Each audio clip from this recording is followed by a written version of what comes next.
Oye, pues buenos días. Contentos de estar esta mañana aquí para hablar de un tema que seguramente todos los que estamos aquí nos suena, trabajamos en el día a día, pero la idea es que podamos unir cuatro trayectorias diferentes y que cada una de esas trayectorias aporte una mirada diferente, introduciendo un concepto que es esta diversidad vinculada a estas identidades y estas experiencias que van más allá, ¿no? Esta innovación 5.0, que de hecho yo creo que es un concepto que estaba muy en el ideario, en el imaginario, y fruto de esta mesa redonda he ido previamente explorando, porque en mi cabeza existía, pero a veces hay cosas que existen y no le pones conceptos, ¿no? Y esta sociedad 5.0 es de la que hoy hablaremos. Hoy hablaremos de esta innovación que pone la persona en el centro y que va más allá. Lo haremos con Marta García Valenzuela, que es experta en liderazgo, con Francisco Gallego, experto también en inclusión y diversidad, y con Adriana Spinet de Forshirt, y Executive Manager de Startup de la Universidad de Barcelona. Vamos a dedicar este rato a hablar de cómo creamos vínculos que sostengan la inclusión, que al final, sobre todo, de cómo hablaremos de relaciones, de cómo la cooperación es un elemento imprescindible, y las alianzas y cómo activamos el poder para transformar la diversidad. Para ello empezamos con Adriana. Vamos a sobre diversidad e innovación, y le lanzo dos preguntas, que es: ¿por qué crees que la diversidad es una fuente de innovación? ¿Y qué habéis visto en vuestra experiencia que lo demuestra a la práctica? Ujú. Bueno, gracias. Bueno, primero por la invitación a la Academy Intercultures. Yo, si bien es verdad que hago facilitación en talleres de innovación y creatividad para empresas, estoy aquí un poco más como representación de la parte académica, ¿no? Como profesora y gestora de la unidad de incubación de lo que es la Universidad de Barcelona. Entonces, bueno, sin diversidad no hay innovación real, esto está más que claro, ¿no? Nosotros, desde Startup, por ejemplo, más a nivel de políticas y de valores, ¿no? Una de las suertes que tenemos es que somos una institución completamente transversal a la Universidad de Barcelona, es decir, damos apoyo a cualquiera de las facultades, a cualquiera de los ámbitos, y entonces no estamos tan limitados en cuanto al tipo de emprendimiento o a las personas a las cuales damos apoyo, ¿no? Como pasa quizás en otras incubadoras, ¿no? Que ahora hay mucho enfoque en emprendimiento tecnológico, ¿no? O en determinados sectores como en Barcelona, ¿no? El tema de salud, ¿no? Se ha convertido como en un tipo de emprendimiento estratégico, ¿no? Para la ciudad. Más allá de esto, en los procesos de innovación, la diversidad puede contribuir de distintas maneras en función de la fase de innovación en la que estamos, ¿no? Si pensamos en etapas muy tempranas de innovación, ¿no? Como es identificar realmente problemas o necesidades en personas usuarias, lo primero que nosotros nos planteamos siempre es cómo configuramos los equipos de trabajo, ¿no? Es decir, ¿a quién ponemos? ¿No? Y yo me acuerdo que cuando empezamos en todo esto era, hay que mezclar hombres y mujeres, que la típica, ¿no? Que era la discusión principal, ¿no? O cómo captamos a más mujeres para nuestros programas. Y esto en los últimos años ha evolucionado mucho. Por ejemplo, en hackatones o programas formativos, ahora una de las cosas que ya hemos empezado a incluir son test sobre preferencias de roles de equipo, de trabajo, ¿no? Que son también muy importantes para fomentar la innovación. Pues utilizamos, por ejemplo, herramientas como el test de Belvin, ¿no? O el Global Disc, en según qué casos. También nosotros hemos notado que en el análisis de problemas o situaciones, ¿no? O de usuarios, tener a personas con distintas sensibilidades, ¿no? Permite que haya muchas cosas que no se pasen por alto, ¿no? Esto pasa, por ejemplo, en el tema cultural, ¿no? Que te vas a otro país y lo interpretas en base a la tuya, de cultura.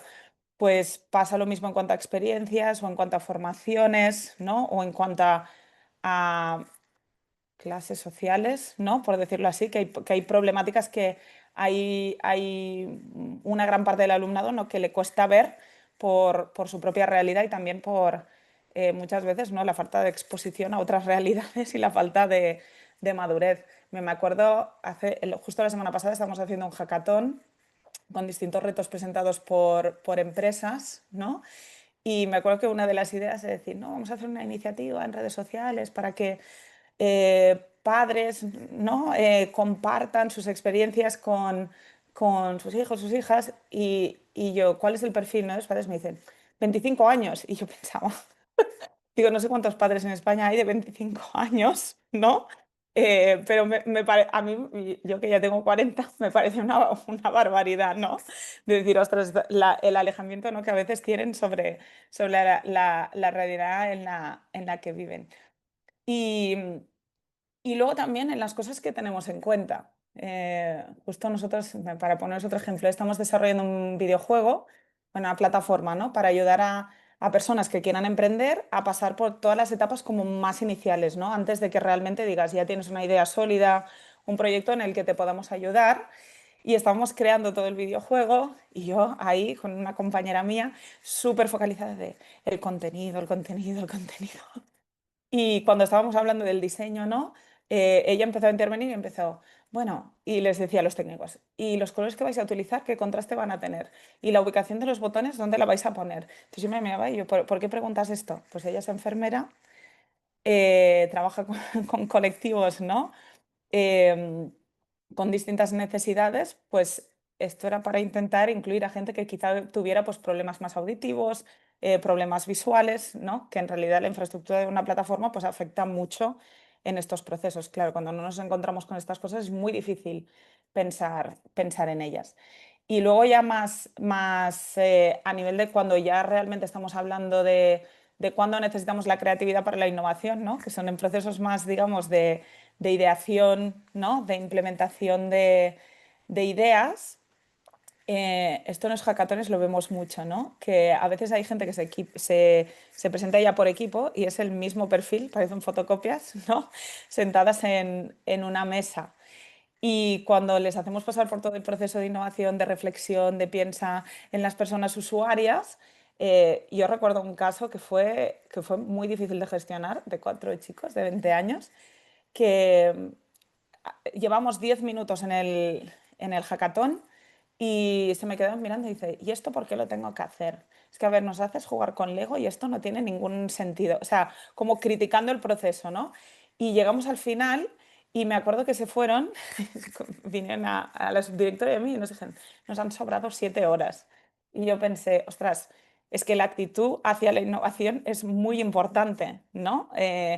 Y ellos precisamente no estaban en un equipo que fomentara este tipo de actitudes, ¿no? Es decir, los procesos iban muy, muy rápido. Que en contraparte también está que cuando creamos equipos muy diversos y que tienen mucho valor, también negativamente, cuando hay restricciones de tiempo, les cuesta quizás muchísimo más tomar decisiones, ¿no? Que esto, si tienes un proyecto a largo plazo, pues está muy bien, pero si tienes un hackathon, ¿no? Mini hackathon de ideas a corto plazo, pues esto puede hacer que los equipos, ¿no? se queden un poco atrás.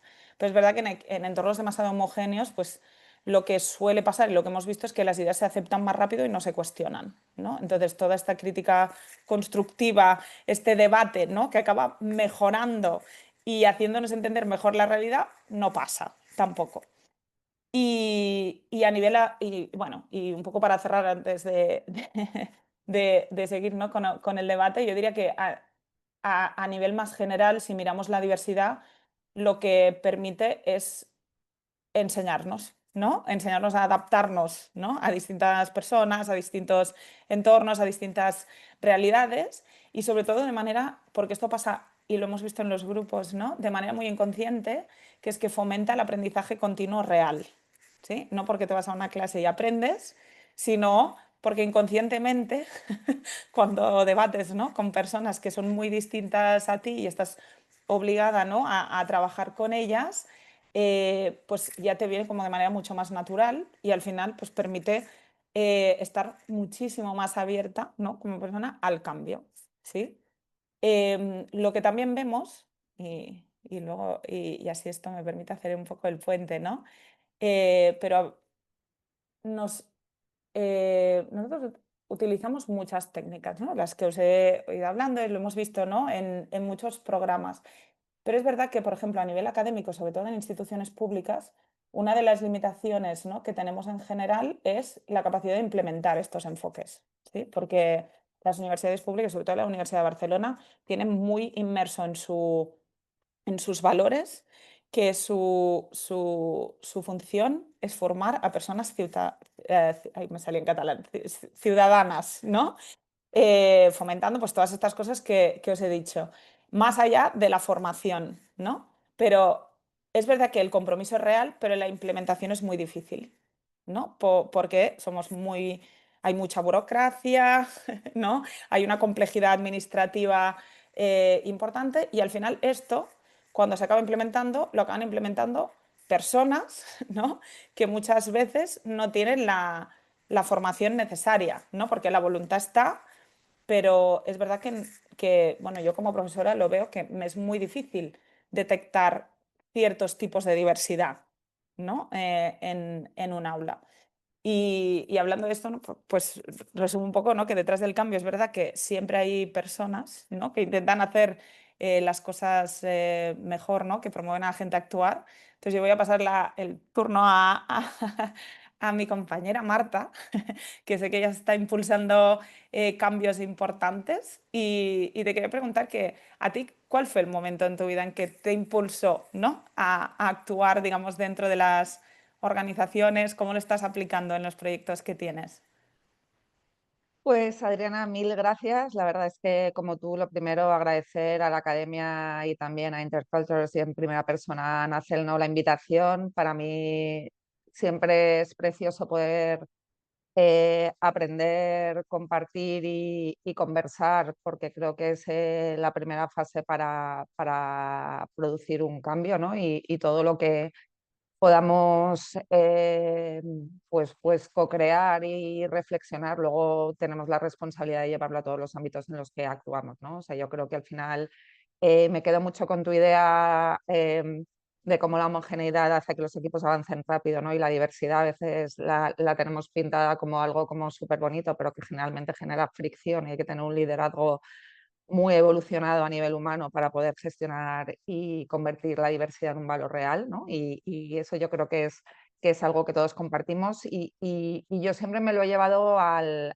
propósito personal, ¿no? Yo siempre digo que ejerzo el activismo corporativo, porque todos los cambios sociales se producen desde el activismo. Hay muchas formas de ser activista y para mí por la influencia que tengo y por la llegada que tengo a los espacios organizativos, ¿no?, de grandes empresas. Luego daré el paso a Fran, otra persona fundamental para mí y ejemplar, que nos puede hablar más de cómo se lleva eso a la realidad o qué puntos de fricción puede haber, pero yo quiero centrarme un poco en la evolución personal que todas las personas que trabajamos en DEI hacemos, contando mi caso, ¿no? Yo siempre me he sentido una oveja negra, de hecho me defino como portavoz de las ovejas negras porque siempre he sentido como que el mundo estaba dibujado por túneles, puertas, ¿no? Puertas cuadradas y yo era un círculo al que le costaba pasar por el cuadrado, ¿no? O sea, era diferente respecto a mis hermanos dentro de la familia por las inquietudes o las reflexiones que yo tenía.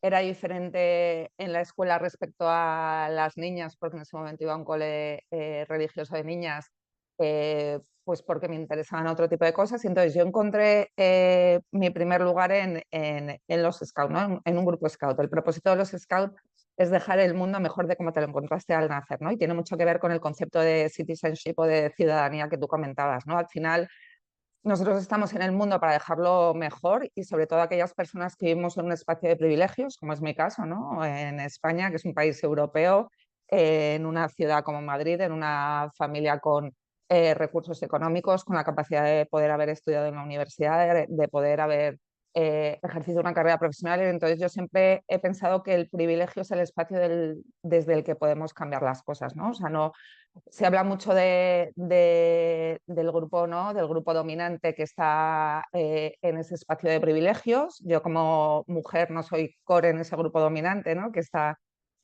compuesto por personas que coinciden bastante en una serie de características de diversidad, que es lo que yo llamo el ataque de los clones en las empresas, ¿no? Que miras arriba y ves que todos los equipos ejecutivos, todas las élites académicas, políticas, culturales, de medios de comunicación, pues se parecen sospechosamente, y entonces yo siempre digo que estoy aquí para dar voz a aquellas personas que están más lejos, ¿no? De ese modelo, y que tengo que ser un canal para que todas esas personas lleguen a los sitios. Yo estudié psicología clínica y social, trabajé en un piso de reinserción con personas con problemas de drogodependencia, y luego pegué un giro al mundo organizativo como consultora de liderazgo. ¿Por qué? Porque yo tenía mucha sensibilidad hacia que las organizaciones necesitaban ser humanizadas, ¿no?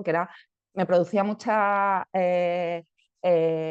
falta de coherencia que estuviéramos hablando de grupos humanos y lo humano fuera siempre lo último de la ecuación, ¿no? Siempre estuvieran por delante los indicadores de negocio.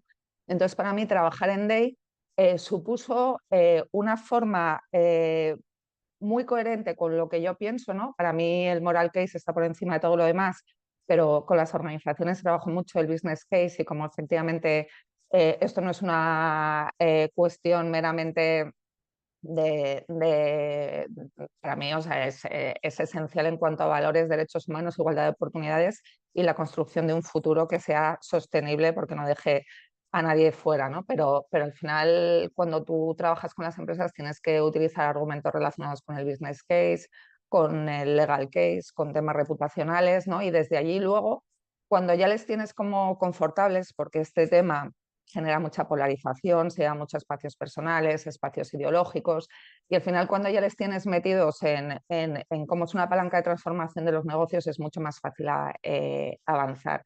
Entonces, a mí, como decía, lo que DEI me ha aportado ha sido un significado a esa sensación de estar siempre fuera de lugar, y lo que he encontrado es que esa diversidad de pensamiento que me la dan el resto de mis diversidades me acerca muchísimo a poder mirar las cosas desde un punto de vista totalmente diferente. O sea, yo soy socia de una consultora de expertos en liderazgo, donde el resto de los socios tienen un patrón bastante similar, entonces soy siempre esa oveja negra, ¿no? Esa voz diferente que pone siempre a lo humano en el centro, y que muchas veces generó malestar, pero por otro lado siempre me piden que no deje de ejercer ese papel, porque si no lo ejerzo yo, es una voz que no aparece, ¿no? En la conversación. Entonces, o sea, ese activismo corporativo que tiene que ver con abrir conversaciones incómodas, abrir conversaciones difíciles, creo que es fundamental, y que al final esto lo aprendí gracias a Marvel, ¿no? En Spider-Man, el tema de que un gran poder conlleva una gran responsabilidad. Y para mí ha sido siempre un mantra que, como decía, me ha ayudado a construir entornos más justos, por lo tanto, organizaciones más justas y sociedades más justas, ¿no? Entonces, yo me defino como una human in progress, y creo que estamos en una sociedad en progreso, ¿no? Y esa visión 5.0 tiene que ver con una visión muy sistémica, donde academia, gobierno, organizaciones, entorno social, trabajemos para co-crear un futuro que nos represente mucho más, ¿no? Esto es un tema esto no es simpatía, esto va de empatía, ¿no? La simpatía se aplica cuando, pues, probablemente aquí somos personas súper conectadas con estos temas que nos preocupan, nos ocupan y que disfrutamos, y lo que tienes que hacer es conectar a través de la empatía con las personas que no tienen ese nivel de profundidad en su pensamiento, ni entienden muy bien de qué va esto, y al contrario, la diversidad les asusta, ¿no? Porque, como tú dices, se trabaja muy bien con quien se parece a ti, es mucho más incómodo trabajar quien es diferente, pero mucho más retador y mucho más enriquecedor. Entonces, creo que esto me da muy buen paso para preguntar directamente a Fran algo que a mí me preocupa, y que a veces hemos compartido tomando un café, y es Fran, en el mundo organizativo, ¿no? Donde tú eres embajador y absolutamente promotor de estos temas, ¿dónde crees que está el punto mayor de fricción o el punto ciego entre cómo hablan las organizaciones de estos temas? Porque hay muchísima narrativa y storytelling, ¿no? Y ha habido mucho mainstream con los conceptos. Ahora estamos en una época más oscura, ¿no? Lamentablemente.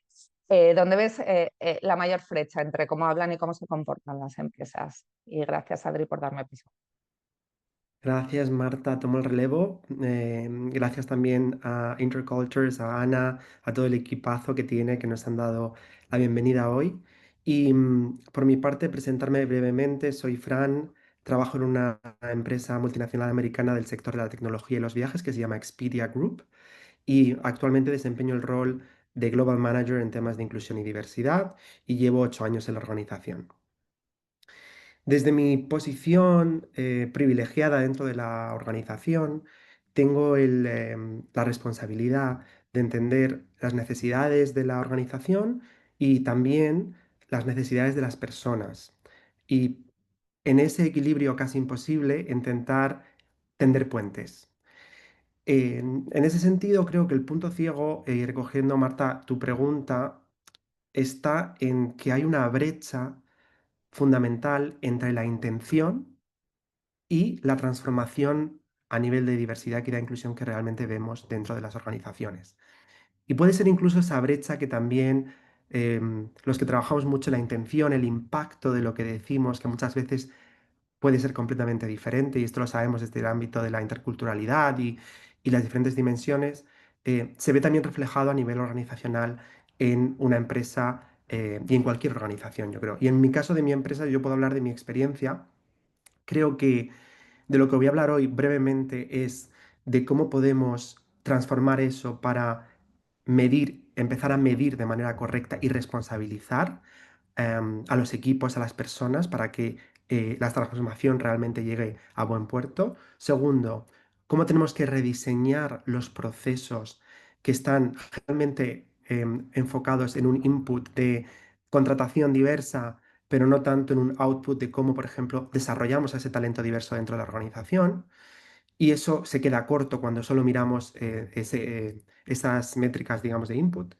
Y luego, redistribuir el poder y los recursos, porque podemos caer en el tokenismo de tener representación, pero si esa representación no tiene capacidad de influencia en la estrategia o capacidad o recursos realmente para transformar desde dentro estas organizaciones, va a ser imposible que se produzca esa innovación y ese cambio, que hay una intención real por parte de las organizaciones. O sea, se nos llena la boca porque realmente creemos, como ha dicho Marta, no solamente es el ethical case o el caso ético de lo imperativo moral, es el business case, que vemos que es que hay resultados económicos mejores a través de la innovación. Pero para eso hace falta lo que Adriana ha mencionado antes, la importancia de la apertura a esa innovación. Es decir, tenemos que tener una actitud como la de los chavales no tenían para que esto ocurra. Y esa actitud se mama a través de la cultura, permea a través de una cultura que nosotros generamos dentro de la organización. Entonces paso con el primer punto de las métricas, ¿vale? Mi idea es hablar brevemente sobre algunos tips que podemos aplicar, saliendo hoy de aquí diciendo, ok, puedo centrarme en esto para empezar a generar esa transformación. Para no quedarnos en declaraciones vacías de sí, quiero realmente incluir, quiero realmente ser diverso, quiero generar un sentimiento de pertenencia, pero luego el efecto real no se traduce. Entonces, primero, nos faltan métricas. ¿Por qué? Faltan métricas realmente que estén enfocadas en los outputs, como he dicho, y no solo quedarnos en la parte de contratación o esa representación inicial, sino qué ocurre con el talento una vez que está con nosotros. Segundo, el tema de los incentivos. Es decir,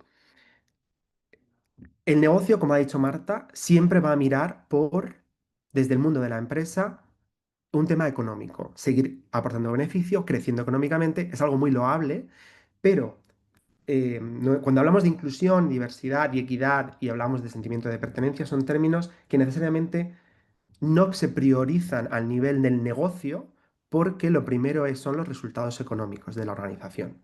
Entonces, si de alguna manera incentivamos para que nuestros líderes y nuestros equipos y personas tengan entre los objetivos para alcanzar sus metas y bonos económicos cuota y métricas relacionadas con diversidad, equidad e inclusión, estaremos dándole y otorgándole el impacto que merece y la posición que merece la organización para que todo el mundo se lo tome con la misma seriedad, ¿vale? Eso es un tema.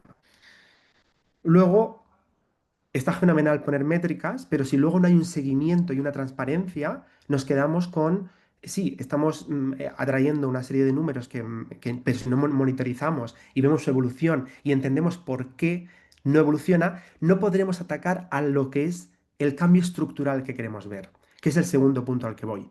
Quedarnos en hacer acciones que son iniciativas superficiales, que no realmente a lo que acuden es a un cambio estructural, que es lo que queremos ver en nuestra organización. La diversidad, equidad e inclusión no solo son programas bonitos que quedan bien en un post de social media, no solo son grupos de empleados y empleadas que se juntan de manera altruista y voluntaria, dando su tiempo para generar cambio e innovación dentro de la organización, sino que para ver cambio real y para que la diversidad, equidad e inclusión tengan impacto también en el negocio, tiene que haber un cambio estructural de cómo afrontamos la diversidad, equidad e inclusión. ¿Eso qué quiere decir? Tenemos que ver que las intervenciones que hagamos no sean solo puntuales, no solo sean igual que el tokenismo con la representación en la cúpula directiva, aquí no podemos tener una acción para ponerlo en social media y que no haya un seguimiento y que solo sea una cuestión puntual. Si hay personas que están comprometidas, las ovejas negras que ha comentado Marta, en hacer ese cambio y todas, no solo en organizaciones con ánimo de lucro, en sin ánimo de lucro, en las vecindades en barrio, en todos lugares hay ovejas negras y hay champions, campeones que quieren generar ese cambio y que hacen eso de manera altruista muchas veces y en este caso de la organización no están retribuidas ni con monetariamente, evidentemente con dinero, pero ni con tiempo para ello. Repensemos eso. En mi organización, cualquier persona que se involucre con la cultura, con los grupos de empleados, tiene un 10% de tiempo asignado y se le baja su cuota comercial, por ejemplo, para que pueda dedicarse a generar esta cultura, además de un incentivo económico en forma de acciones de la empresa. Y luego, por último, si tenemos una excesiva dependencia en estas ovejas negras que ha dicho Marta, el día que se te va una oveja negra, hay un funeral en la organización y se te acaba el proyecto y entonces ¿qué? Empezamos de cero. Esto no puede ser. No podemos tener una excesiva dependencia de estos individuos, estos voluntarios y estos embajadores de la inclusión. Tenemos que entender que para que el cambio sea sostenible, como ha dicho Marta, tiene que haber una estructura y una forma estratégica de entender la inclusión y la diversidad que no dependa de determinados individuos. Por ello, mi recomendación en este caso es pilotar, empezar con pequeños grupos y ver qué ocurre. Revisa y rediseña los procesos más importantes que en una organización corporativa son contratar, evaluar todos los ratings que ocurren a final de año y en mid-year, así como cómo estás ascendiendo a tus personas en la organización, a quién le das una promoción y a quién no y por qué. Esos tres procesos, si los rediseñas desde este modelo estructural, es como realmente vas a empezar a ver cambios. Y por último, el último bloque, ya termino. Aunque no he dado los tips de la métrica, sí que quiero dar los tips del primer punto, que son, primero, define KPIs, que son Key Performance Indicators, o básicamente indicadores de rendimiento que sean medibles. Por ejemplo, ¿cuál es el índice de pertenencia dentro de tu organización? Estás preguntando por ello cuando haces encuestas y de nuevo, la organización puede ser una asociación, puede ser no necesariamente una corporación, pero pregunta, ¿cómo se sienten las personas que están en esta organización? ¿Pertenecen? Eh, ¿A quién estás promocionando? Si generas, por ejemplo, una iniciativa que puedes hacer puntual, un grupo para mujeres y desarrollo de mentoring, pues crea una métrica para poder seguir. Hay una tasa de promoción entre las mujeres que están participando en este programa. De ser así, márcate un objetivo. ¿Cómo vas contra ese objetivo? ¿Por qué no estás llegando si no llegas? Em, y por último, publica informes, hazlo público, comparte. En esta industria lo importante, y es mi mantra, es que todos estamos en el mismo barco. Para que haya una innovación y un empuje social real, tenemos que remar todas las organizaciones. No depende solo del organismo público o del organismo privado o de las asociaciones vecindales. Se trata de que todo el mundo comparta y no solo comparta, como veo mucho en estas conferencias, todo el mundo aplaude un caso de best practice, qué bien lo hacemos. No. Compartamos las dificultades, los retos que ha comentado Marta cuando eres la única voz que toca las narices en la sala. Cómo actuar en determinadas ocasiones que no hay un manual para las personas que trabajamos en esta industria que es relativamente nueva. De manera que a través de la cooperación y compartiendo abiertamente podremos conseguir cambiar realmente esto. Y ya termino con tema de representación. Lo que he hablado, un mentorship para mujeres, vale, para otros grupos de personas con discapacidad, LGTBQ, en fin, los diferentes grupos que no tienen por sistemas de opresión real y sistémica que existen, acceso a determinados puestos de poder y la cúpula de la organización, crear un cero real para que puedan llegar ahí. Darles voz y darle influencia, no solo ponerlos en esa situación, generar un cupo rotativo, por ejemplo, de representación en el comité de tu organización, de manera que diferentes perfiles puedan llegar a esta cúpula y tengan acceso, visibilidad e influencia, y no limitarlos siempre en los mismos. Y mentoría, la mentoría me parece una herramienta súper útil. Con ello, acabo se puede salvar este punto ciego, esta brecha que he comentado, pero no sin un desafío. O sea, todo el mundo habla de inclusión, está en la boca de todas las empresas, de todas las organizaciones, pero el desafío real es cambiar las reglas del juego para que quien participe sea lo más diverso posible en la organización, para que las decisiones y cómo se toman las decisiones sean de una manera no de un pensamiento único, como hemos visto antes, aunque eso acelere la toma de decisión, posiblemente la empobrecerá. Y por último, ¿quién se está beneficiando de las decisiones que toma la cúpula de la organización o la empresa, lo que sea? Esas tres preguntas, esas reglas del juego, son las que tenemos que cambiar con el trabajo que hacemos. Al menos así yo lo veo. Y con eso os he contado una chapa bastante larga, pero os he dado, espero, algunos tips que han incitado, ¿no? El pensamiento crítico versus digamos que el antídoto contra ese borreguismo, pensamiento único, vamos rápidos, pero sin realmente incluir e innovar, es el pensamiento crítico, en mi opinión. Y con ello quiero dar la voz y pasar el micro a Mohamed, y tengo una pregunta para ti ya que veo que estás metido en temas de comunidades, que es súper interesante, en una organización financiera, en la fundación de una organización financiera, quiero hablar del futuro. Quiero preguntarte, si pudieras cambiar una sola práctica mañana en los ámbitos empresarial, gubernamental, educativo o de la sociedad civil para acelerar la inclusión, ¿cuál sería y por qué? Bueno, pues muchas gracias, Fran. Bueno, buenos días.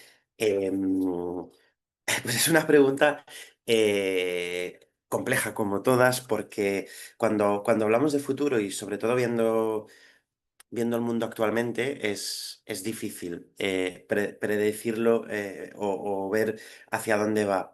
Sobre todo, yo, para presentarme un poco, soy periodista. Trabajo para Radio Nacional de España y también tengo una ONG con la que a lo largo de estos últimos años como activista he estado muy vinculado a intentar defender los derechos de jóvenes migrantes. Entonces, y a la vez he ido trabajando y teniendo responsabilidades en corporates, en empresas que a veces están un poco lejos estos tres elementos uno del otro, ¿no? Los medios de comunicación, de las corporates, de las ONGs. Entonces, aparte de la propia crisis de identidad que puede tener una persona que ha nacido en Marruecos y vive en España, profesionalmente siempre he tenido también esa crisis de estar trabajando en una corporate, ser periodista, en estos años donde es tan difícil poder comprender cada uno de estos ámbitos.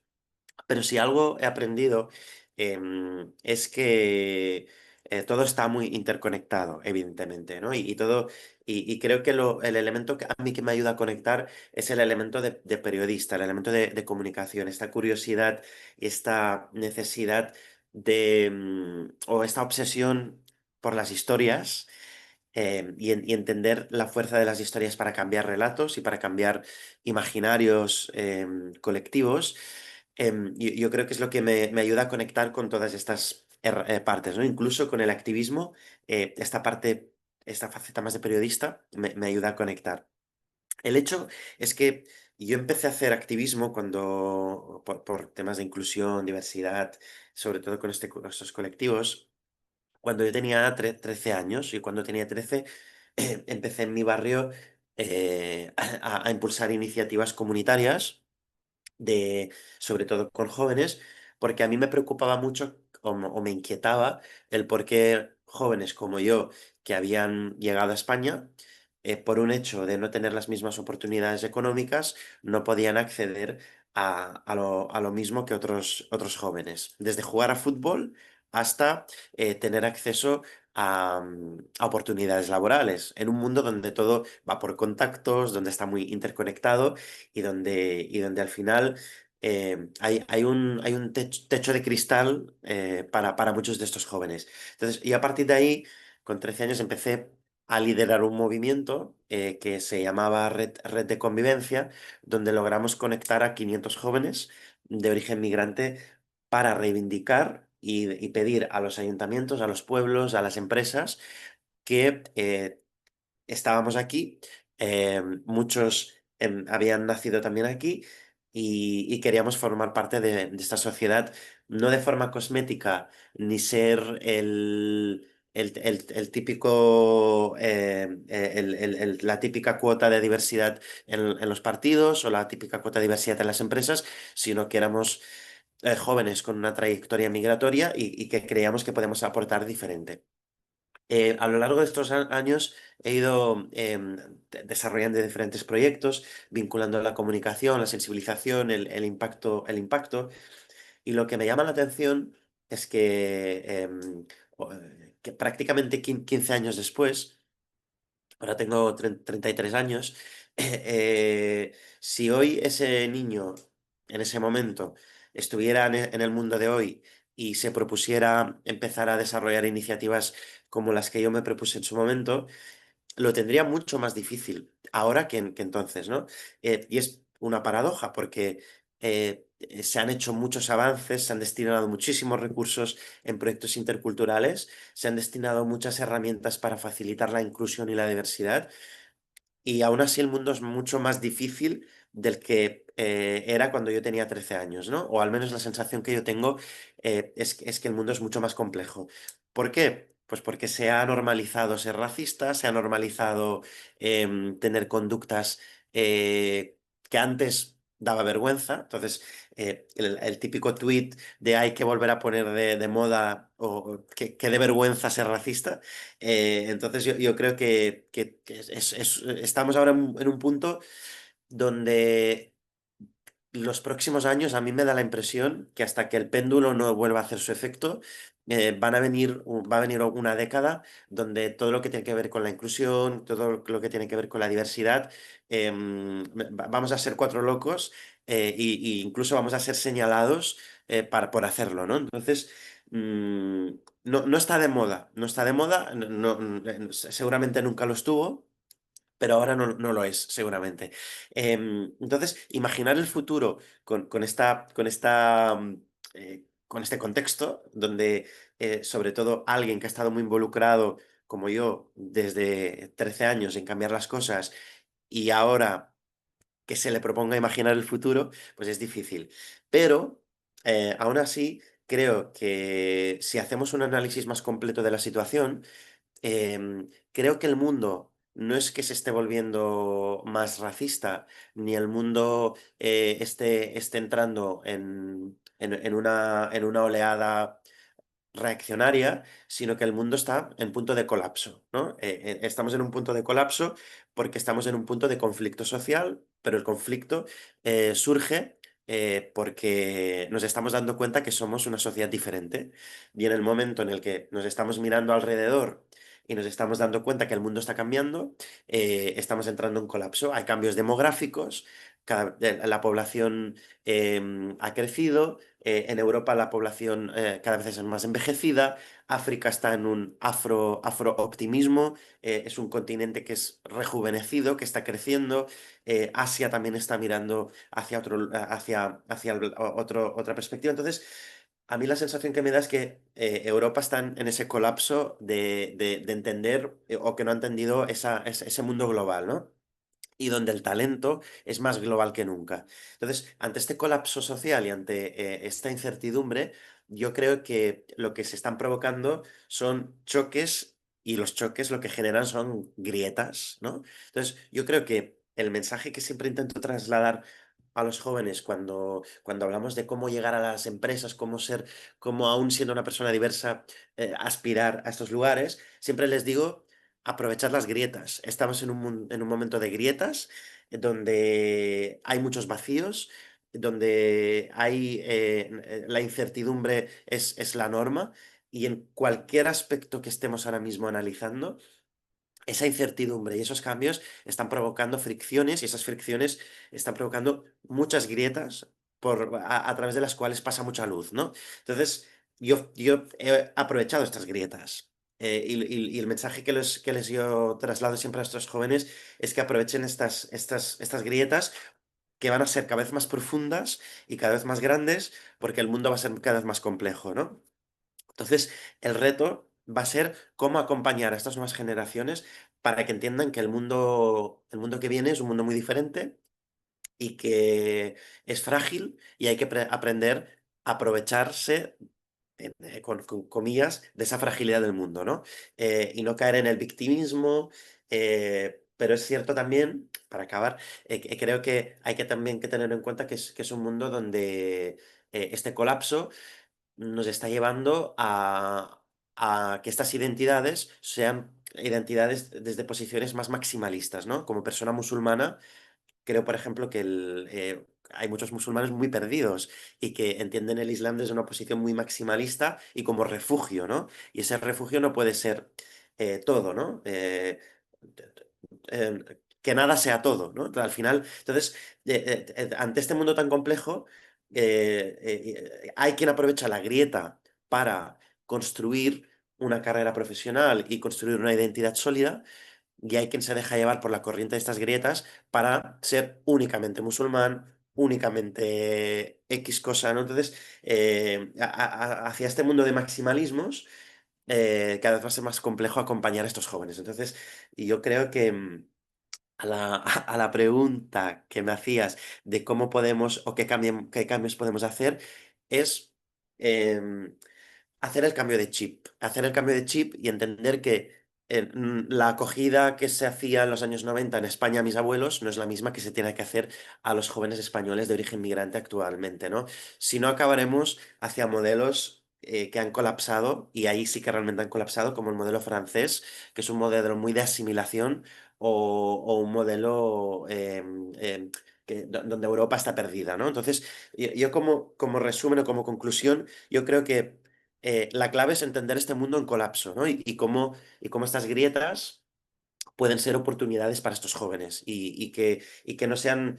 Y esto va a provocar que los cambios no sean únicamente cosméticos, sino que van a ser cambios que van a hacer tambalear el tablero, ¿no? Entonces, y las empresas también tienen que entender este contexto. Así que un poco esto, un mundo incierto y aprender a surfearlo.